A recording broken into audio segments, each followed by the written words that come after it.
तो स्टूडेंट्स, इस वीडियो में आप Bihar board class 12th math examination 2009 में पूछे गए सभी सब्जेक्टिव क्वेश्चंस का सॉल्यूशन देखेंगे। तो चलिए वीडियो को शुरू करते हैं।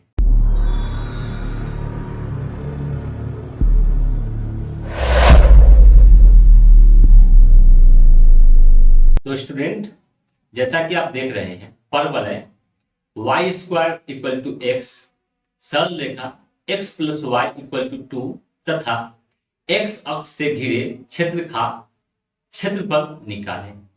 ये जो क्वेश्चन है बहुत ही आसान प्रॉब्लम है और ये बिहार बोर्ड में 7 मार्क्स का पूछा गया था। 7 मार्क्स का 2009 में, और हमें इस क्वेश्चन को सोल्व करना है।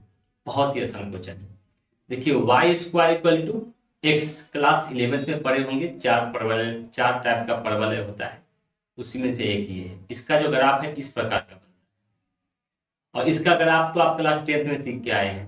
y equal to x plus y equal to 2 कैसे ड्रॉ करते हैं। एक बार x बराबर 0 करेंगे, एक बार y बराबर 0 करेंगे, 2 पॉइंट मिलेगा, या कुछ भी 2 पॉइंट कहीं से निकाल लीजिए, उसको नोट कीजिए, निकल जाएगा। और x एक्सिस y एक्सिस तो सबको पता है।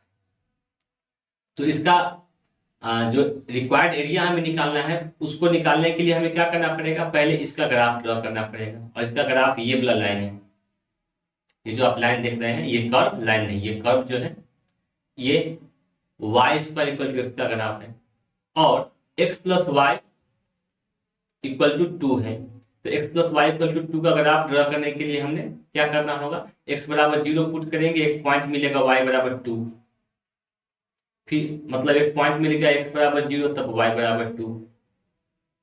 और इसी पे अगर हम y बराबर 0 पुट करेंगे तो x बराबर क्या मिल जाएगा, 2 मिल जाएगा। मतलब x बराबर 2 पर भी y बराबर 0, 2 पॉइंट मिल गया। देखिए, x बराबर 2 y बराबर 0 और x बराबर 0 तब y बराबर 2, ये पॉइंट हो गया। ओके, तब इन दोनों पॉइंट को मिला देंगे और लंबा कर देंगे तो इस वाले का ग्राफ निकल जाएगा।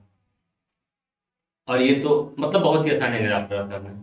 और हमें एरिया किसका निकालना है, ये वाला जो कर्व है, ये कर्व, इस वाले कर्व, ये जो लाइन है, ये लाइन, और ये जो एक्स एक्सिस है, इस एक्स एक्सिस, तीनों से घिरा हुआ जो भाग होगा उसका हमें एरिया निकालना है। तो तीनों से घिरा हुआ भाग तो ये है, ये वाला पार्ट, जिसको हल्का सा हम पहले से कलर किए हुए हैं। तो हमें उसी का एरिया निकालना है। और आप डिफिनिट इंटीग्रेशन में ऑलरेडी पढ़े हुए हैं, लिमिट ऑफ सम में, कि उसका मतलब भी उसी प्रकार से कुछ एरिया ही होता है। और एप्लीकेशन ऑफ इंटीग्रेशन में तो हम लोग पढ़े ही हैं किस तरह से हम लोग एरिया निकालते हैं जब दो कर्व, या एक कर्व हो, एक्स एक्सिस हो, वाई एक्सिस हो, मतलब किसी से घिरा हुआ है तो उसका एरिया हम निकाल सकते हैं।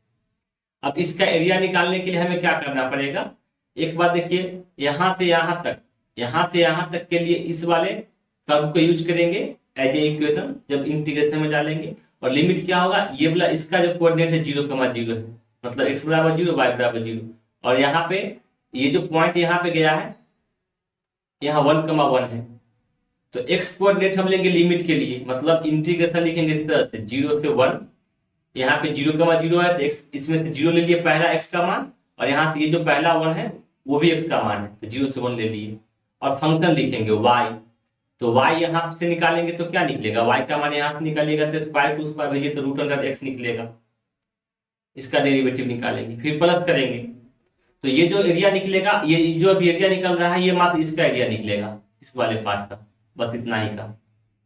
तो बाकी जो बचा है ट्रायंगल टाइप का, उसका एरिया कैसे निकालेंगे, तो उसका एरिया निकालने के लिए देखिए, x बराबर 1 है यहाँ पे, और यहाँ पे x बराबर 2 है, तो इसी में प्लस कर देंगे और इंटीग्रेशन का साइन लेंगे, 1 से 2 तक जाएंगे, फिर y dx लिखेंगे। देखिए, इस बार जो y का मान लिखेंगे यहाँ से निकाल के, इस वाले में से, ये लाइन में से y का मान निकालेंगे। तो लाइन का इक्वेशन x प्लस वाई बराबर 2, इसमें से y का मान निकालेंगे तो x को इस पर लाएंगे तो क्या होगा, 2 - x, तो यहाँ पे 2 - x लिख देंगे।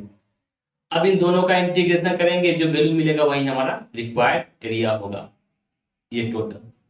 उसी को हमने नीचे करके दिखाया है।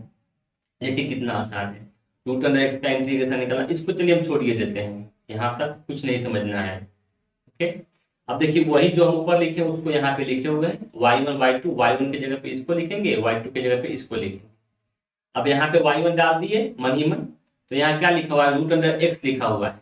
तो रूट अंडर एक्स का इंटीग्रेशन क्या होता है, रूट अंडर एक्स dx का इंटीग्रेशन क्या होता है, एक्स का पावर 3/2 होता है। क्यों, क्योंकि रूट का मतलब हुआ पावर में हाफ, ये क्या लिखा हुआ है, इसका मतलब एक्स का पावर हाफ लिखा हुआ है।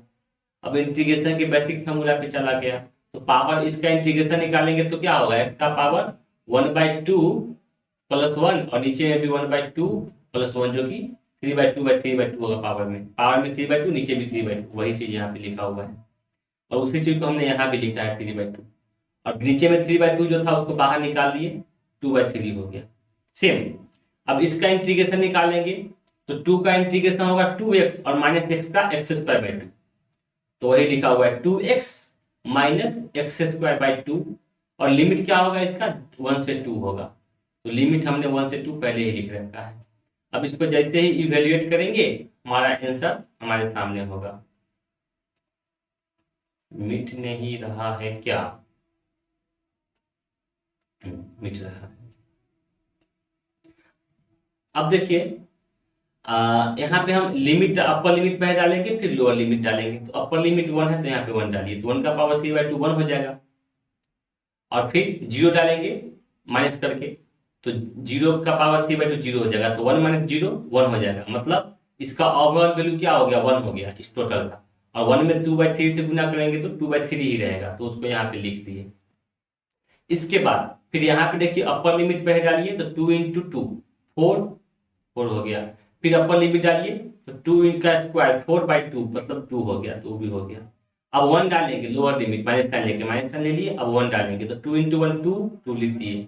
फिर इस 1 को यहाँ पे डालेंगे तो x² मतलब 1 का स्क्वायर/2 क्या होगा 1/2, तो 1/2 हो गया। अब 2/3 तो ऐसे ही रहेगा, ये 2 हो गया, ये ऐसे ही आएगा, और ये 2 में से हाफ गया तो 3/2 मतलब 1.5 हो गया, तो वो 3/2 लिख दिए।